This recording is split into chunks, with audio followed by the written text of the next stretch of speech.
और अब एक खास बात, देश सहित पूरा विश्व नोवेल कोरोना वायरस रूपी महामारी से जूझ रहा है। कई शहरी क्षेत्रों में धारा 144 लगा दिया गया है। ऐसे में आरजे रमझाझर भी आपसे अपील करता है, बिना कारण घरों से ना निकलें, समय समय पर हाथ अपना साबुन से जरूर धोएं और बेवजह फैल रही अफवाहों से दूरी बनाए रखें। यकीन माने, भारत सरकार सहित शासन प्रशासन इस महामारी को जड़ से उखाड़ने में जल्द ही कामयाबी पालेगी। धन्यवाद।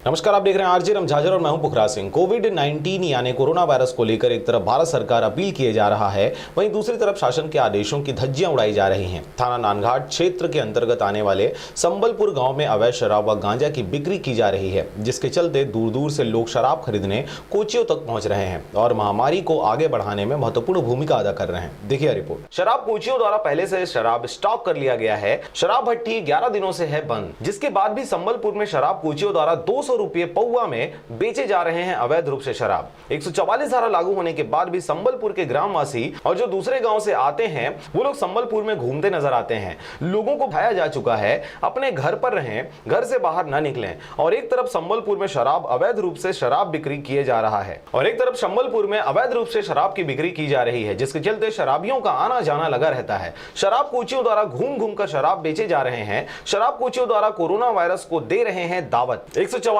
धारा का खुलेआम धज्जियां उड़ाई जा रही हैं। संबलपुर सहित आसपास गांव में भी। रंजीत बंजारे की रिपोर्ट, आरजे रमझाझर।